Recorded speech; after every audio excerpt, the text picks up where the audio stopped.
దేశ అభివృద్ధిలో తెలంగాణ కీలకం. హైదరాబాద్లో ప్రధాని నరేంద్ర మోడీ వ్యాఖ్యలు. దేశ అభివృద్ధిలో తెలంగాణకు కీలక స్థానం ఉందని మరోసారి స్పష్టం చేస్తూ ప్రధానమంత్రి నరేంద్ర మోడీ హైదరాబాద్ పర్యటనలో పలు అభివృద్ధి కార్యక్రమాలకు శ్రీకారం చుట్టారు. మౌలిక వసతులు, రైల్వేలు, రోడ్లు, పరిశ్రమలు, పట్టణాభివృద్ధి రంగాల్లో వేల కోట్ల రూపాయల విలువైన ప్రాజెక్టులను ప్రారంభించి శంకుస్థాపనలు చేశారు. హైదరాబాద్కు చేరుకున్న ప్రధాని మోడీకి కేంద్ర రాష్ట్ర నాయకులు ఘన స్వాగతం పలికారు. అనంతరం నగర అభివృద్ధికి దోహదపడే పలు కీలక ప్రాజెక్టులను ఆయన ప్రారంభించారు. తెలంగాణలో రవాణా సదుపాయాలను మరింత బలోపేతం చేయడానికి రైల్వే శాఖ చేపట్టిన ఆధునికీకరణ పనులు, కొత్త రైల్వే కనెక్టివిటీ ప్రాజెక్టులకు ఆయన ప్రారంభోత్సవాలు చేశారు. ప్రయాణికులకు మెరుగైన సేవలు అందించేందుకు ఆధునిక సౌకర్యాలతో అభివృద్ధి చేసిన రైల్వే స్టేషన్లను దేశానికి అంకితం చేశారు. అదేవిధంగా జాతీయ రహదారుల విస్తరణ, కొత్త ఫ్లైఓవర్లు, ఎక్స్ప్రెస్ వేలు, పట్టణ రోడ్ల అభివృద్ధి పనులకు కూడా ప్రధాని శంకుస్థాపనలు చేశారు.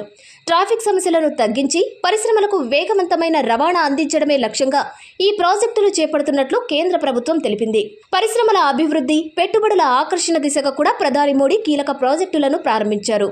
ఐటీ, తయారీ రంగాలు, లాజిస్టిక్స్, ఆధునిక పారిశ్రామిక వసతులకు సంబంధించిన పనులు తెలంగాణ ఆర్థిక వ్యవస్థకు కొత్త ఊపిరిస్తాయని పేర్కొన్నారు.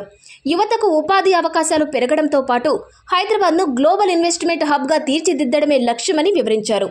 అంతేకాకుండా ప్రజాసేవలకు సంబంధించిన పలు డిజిటల్ మరియు మౌలిక వసతుల కార్యక్రమాలను కూడా ప్రారంభించారు. కేంద్ర ప్రభుత్వ సంక్షేమ పథకాల అమలు, పట్టణాభివృద్ధి, తాగునీరు, పారిశుద్ధ్యం వంటి రంగాల్లో చేపడుతున్న పనులను ప్రజలకు వివరించారు. తెలంగాణ అభివృద్ధికి కేంద్ర ప్రభుత్వం పూర్తి సహకారం అందిస్తోందని, మౌలిక వసతుల కల్పన ద్వారానే రాష్ట్రాల పురోగతి సాధ్యమని ప్రధాని మోడీ పేర్కొన్నారు.